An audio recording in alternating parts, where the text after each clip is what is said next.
Chapter 19. When Oriole landed, she knew Alter would have to be her first contact. She flew straight for the fire she saw on the beach, not to land, rather, to find Alter. The fire looked to be waning. It was unattended. Everyone had already left. She decided to have a closer look. As Oriole landed near the fire, its warmth was immediately a welcome feeling. She heard some rustling coming from the forest behind her. When she turned, it was Hunter who appeared. "Where were you?" He asked. It's a very long story. Do you know where Alter is? He shook his head. "She could be right there, or there, or there." He pointed sarcastically to the fire, the sea, and the sky. Okay, well, you're not helping me, so I must push on. To where? She pointed her wing upward. To fly. I can see much better up there. I heard the negotiations went well. Who told you that? Oriole tilted her head in the instant realization that she was unable to say. Just a voice in my head. We do have an agreement, Hunter announced, throwing a small stick into the fire. but those murderous scum will inevitably abuse our trust.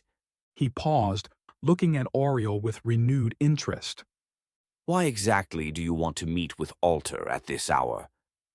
To get her perspective on the negotiations and, if I'm reading you right, our tenuous, if not fragile, agreement.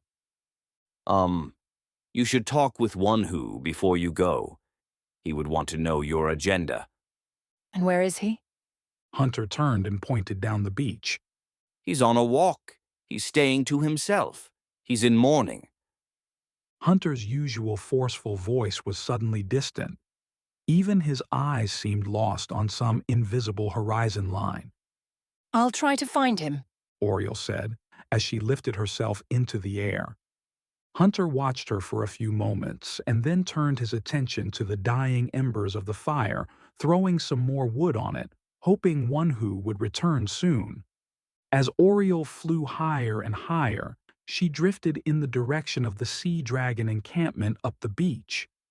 As she approached the camp, she could sense the sonar language of the sea dragons far below her.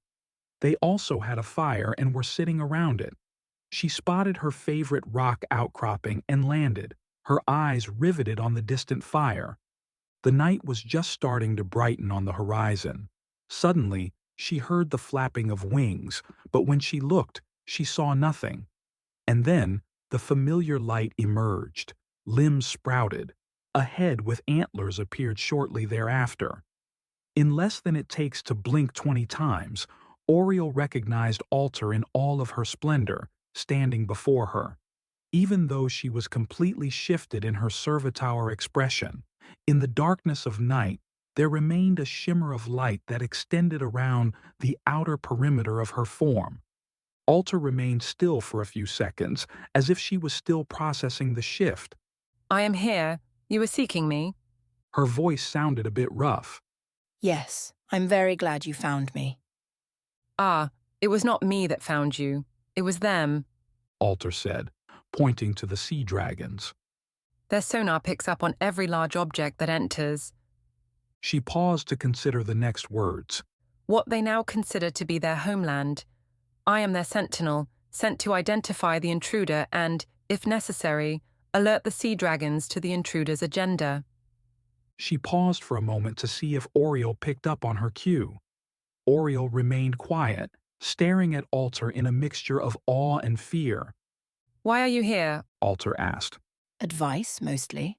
Mine or theirs? I'm not sure, but let's start with you. Okay. Are you aware of an island out to sea, about 3 kilometers in that direction? Alter nodded. Are you aware that there are sea dragons populating that island? She nodded again.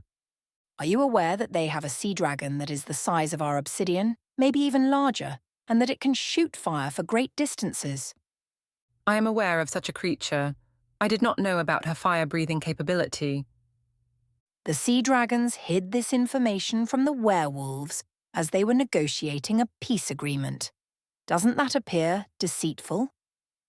Alter took one step closer to Phoenix, nodding her regal head. It does. At first consideration, you must understand that Adam and Eve She pointed to the fire in the distance. are not associated with those sea dragons and, in fact, fear them. Why? The beast. And the beast is that massive fire-breathing sea dragon? Yes, Alter replied.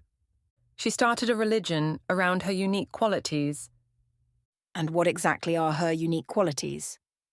her size. That's all? Apparently, she can breathe fire, according to you. What else? She can move much faster than any other sea dragon. She is a very powerful swimmer. I can confirm that. What else? She is ambitious. Which is why she started a religion around herself. Oriole said.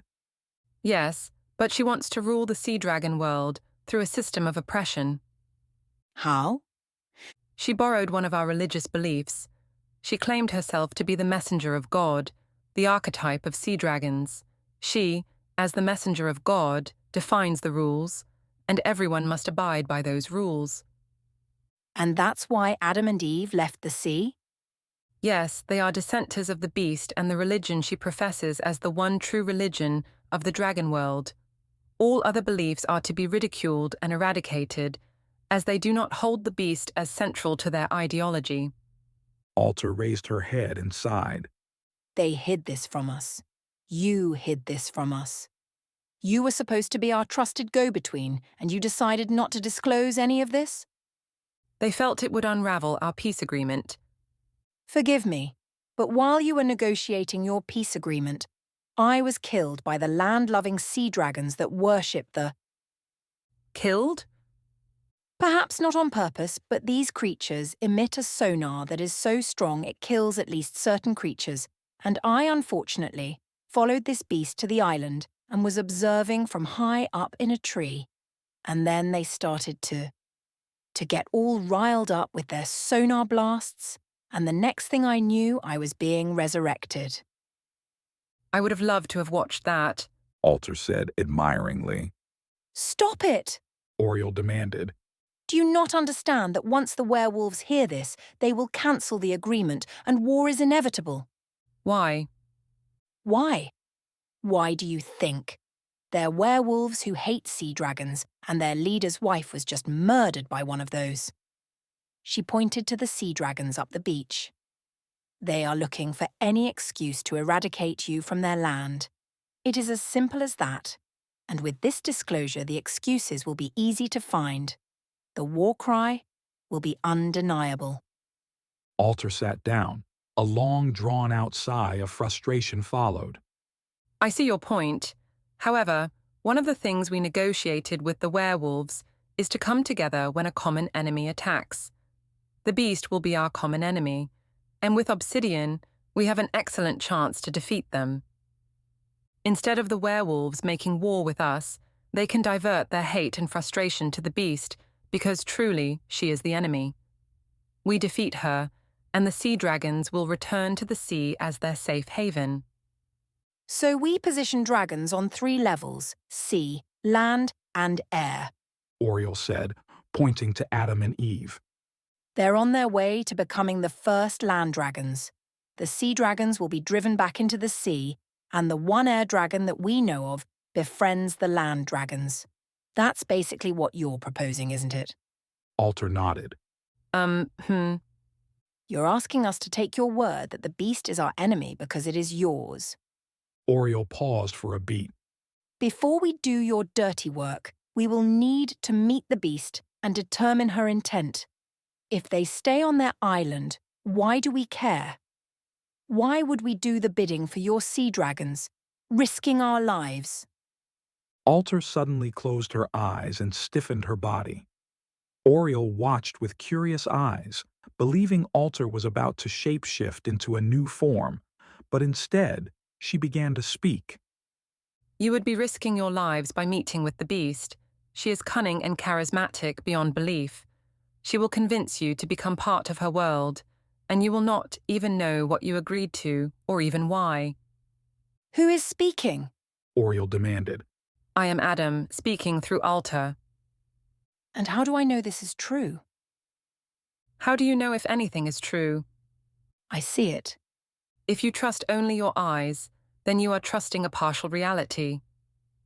Oriole could see no point in the line of thought and changed the subject. If the beast is what you say she is, when she sees obsidian, she will know that she has an equivalent. Perhaps just knowing this, her believers will understand that she is not the final power in this world, and her grip on them will fade. No war will be necessary. It is a good fairy tale to tell yourselves. You have even said that they killed you at your first meeting. Does this not tell you who they are? I don't think it was intentional. And that's the fairy tale. Alter smiled slightly. Do you not think that she lured you to her island? Oriole stuttered and then stopped. Why do you tell me this? It seems obvious that you want us to be your surrogates and remove the beast, and then you will have achieved your objective. What about us and the werewolves? How does it serve our objectives? Perhaps you think you understand our world better than you do. We are an alien species to you. Have you ever met a sea dragon before? Oriole shook her head. No, there are no sea dragons in my world. We are not a friendly species. We are prone to conquest. We prefer to own rather than share. We see everyone and everything as a tool to use for our purposes, and those purposes we never disclose, certainly not to a tool. There was a long pause. Your objectives? We do not pretend to understand. However, we rightly presume it is to survive and to have freedom while you survive. Is it not? Yes. The beast will allow you to survive only if you abdicate your freedom. You do not get both. If you want to serve your objectives, you have to understand the following reality. The beast knows you are here, and that among you is an air dragon. She will not tolerate the potential that she is no longer the alpha power in her world. She will call for your destruction. Your only choice is to strike first. That is how attacking the beast without discussion serves your purpose. And what is your role in this? We will provide the intelligence, the insight into the island, which is her home base. We will tell you how to attack, when to attack, where to attack, whom to attack first, and so on. Without our intelligence, you will fail, and when you fail, you will immediately become subject to her attack, and it will undoubtedly be focused on obsidian. The rest of you will simply be collateral damage. Oriole winced at the words delivered so unemotionally from Alter's mouth. And what about you? Are you also collateral damage? We will be given a choice: join the beast or die. And what will your choice be? There was a slight pause. We do not think about such things until they are present in our reality. You will join the beast. Oriole said. Or you would tell me now that you would rather die. Perhaps, but we do not hope for those options. We hope that you and your friends were brought to our world to bring better options. Again, there was a pause. What will you tell your friends? Oriole looked to the dimming stars and the brightening sky. They need to know everything that I know, and once they do, I think they will want to meet the beast and see if we can avoid conflict. Oriole leveled her eyes upon Alter but felt she was really eyeing Adam and Eve. When do you think she would attack? We do not know, but she knows about you and Obsidian. She will not wait long. She is merciless in her pursuit of singular power. She enjoys the worshipping masses, even though she sees them merely as tools to her power. With that, Alter moved her head and then her body. Her eyes opened next, and she took in a deep breath. Do you want me to join you? Oriole took to the air. Come if you like, stay if you don't, she said as she flew off. Oriole knew she needed to speak with her friends, especially Obsidian and One Who. They had the largest stake in what was evolving in front of them. She never looked back to see if Alter was following her. A new day was breaking. Its light shed an optimism on Oriole, brightening her mood. Yet all the struggles of her future seemed to be shouting to her, "Stay away from that island.